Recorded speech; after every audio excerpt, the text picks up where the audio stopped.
When we read stories, they remind us of other stories, perhaps in our lives or that we have heard of.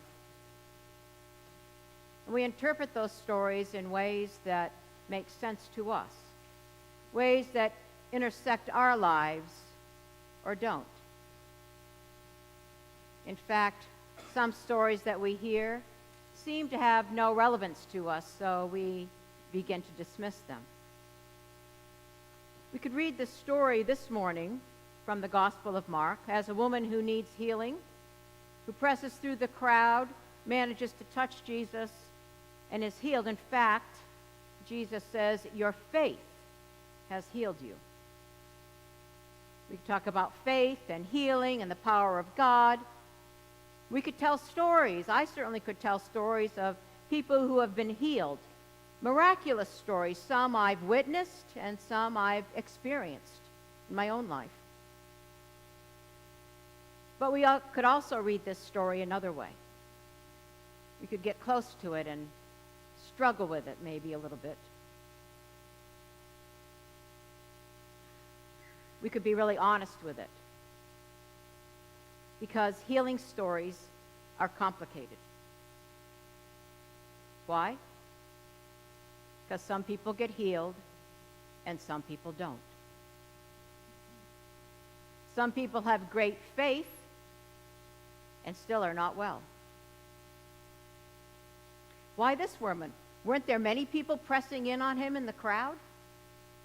Why is she the one that gets healed and her story told? Haven't we all been part of the crowd grappling with the question, why do bad things happen to good people? Can I not just look around this room and tell you countless stories of people who have not been healed, that aren't in this room any longer?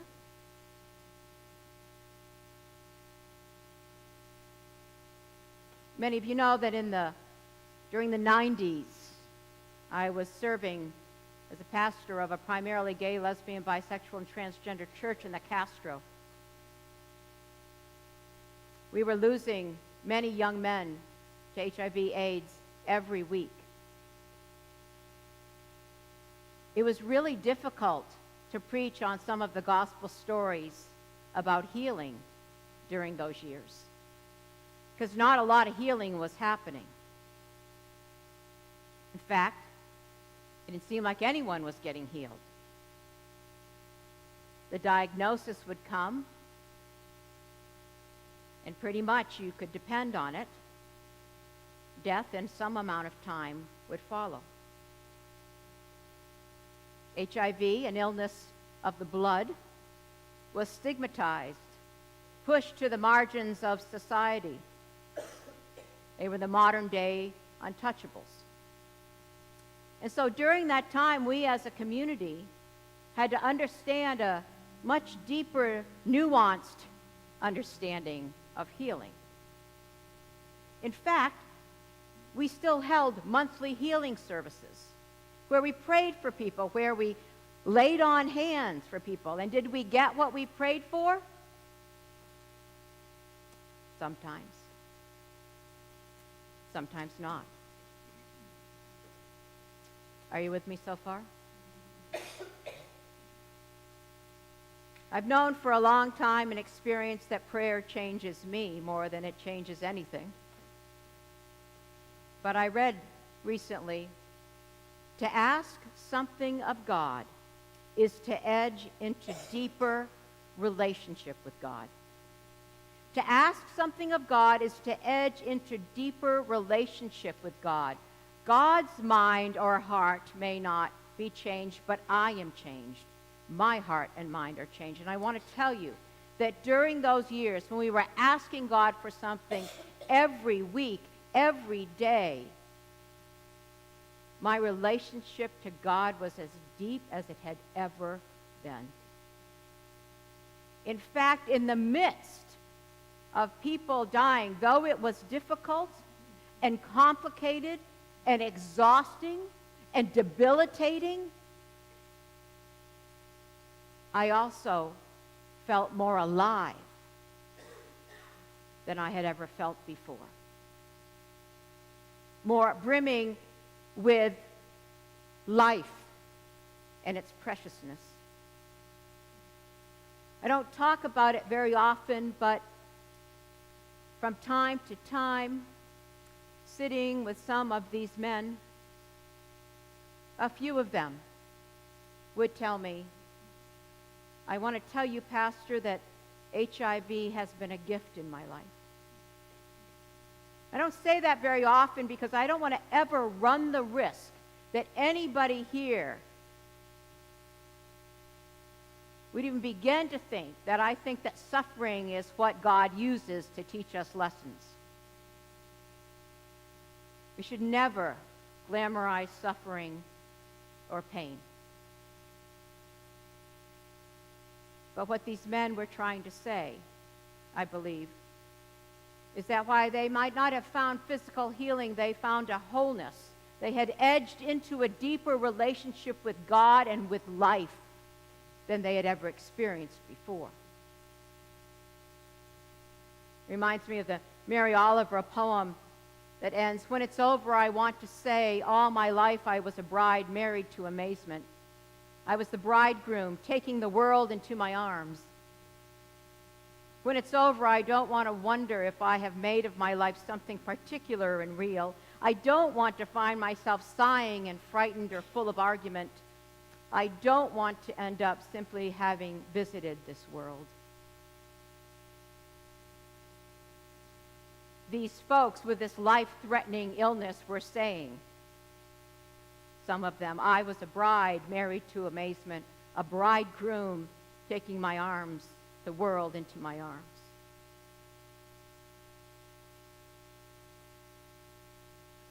A woman with a hemorrhage. She has a medical issue for 12 years. She spent all that she has had on physicians. She's out of health insurance. She's gone from diagnosis to diagnosis with no results. You could lift it out of the San Francisco Chronicle this morning. Bottom line, no one could cure her.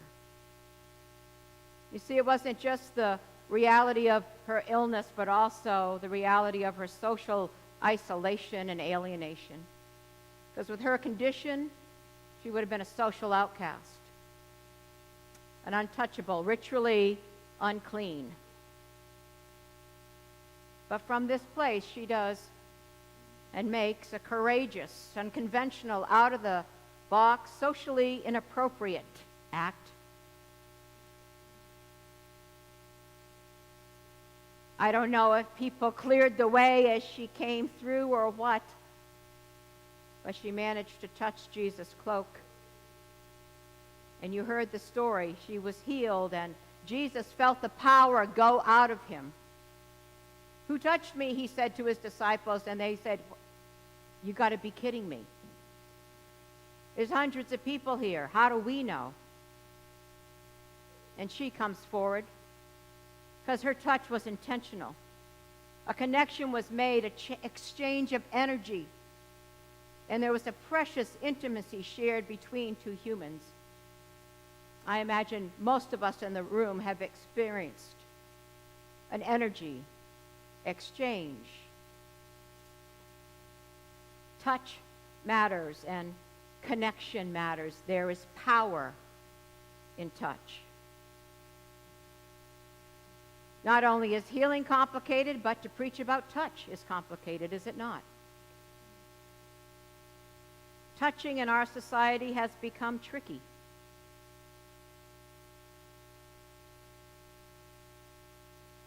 We know that there's been an inordinate amount of inappropriate touch in the world, and we're cautious, especially as North Americans, of our space, of our personal bubble, of our social norms.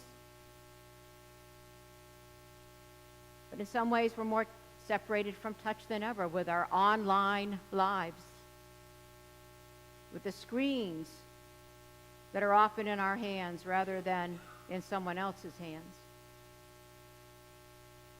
And practically, stay with me now in the discomfort of this, but practically everything you hear about touch related to the church is scandalous. So much so that Pearly Masters will tell you, our administrator, that we almost couldn't get insurance for churches anymore because of the scandals that have happened across denominations. And because of that, our relationship to touch, I think, has been altered. But all of us know there is such a thing as a healing touch and the power of touch, and we need it to survive, and we need it to thrive because, and please hear this, because we, I believe, our bodies are sanctuaries of the divine. And that is why when there is inappropriate touch, it's a violation. It's a sacrilege. But appropriate touch, life-giving touch, the converse is true. It is sacred. It is holy. I have held people in their hospital beds and in their sick beds, getting ready to transition from this life to the next, and it is the holiest thing I have ever done. I have walked into homes where someone has just passed from this life to the next, and their loved ones have collapsed in my arms, and it is the holiest thing I have ever done.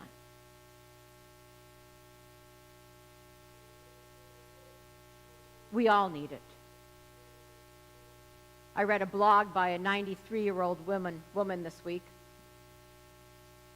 and she said touch is only one of our 5 senses that doesn't lose its potency with age. As we grow old, our sense of smells become less acute, our sense of taste becomes less discriminating, our acuity of hearing diminishes, our eyesight needs enhancement, but touch does not change. In fact, our need to touch and be touched becomes greater.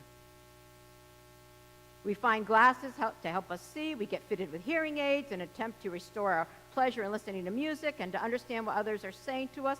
But we don't need any external aids to get joy from our sense of touch.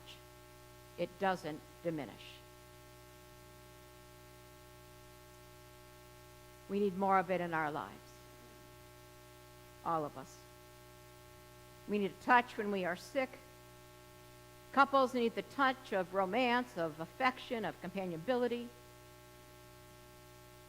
Children need sacred touch of love often. And those who are deemed the social pariahs in our society need touch. You ever wonder, I was in a city last night, so perhaps it's foremost in my mind. You ever wonder when you see someone on the street asking for money? I often wonder, when is the last time that person had real touch from someone? A hug, or even a moment of intimate gaze, human to human. Life-giving and healing touch, the touch of connection says you are worthy. You are human. You matter. You're not alone. It says I'm connected to you and you have the potential to be connected to me. We know that babies cannot thrive without touch. And you know what? Adults cannot thrive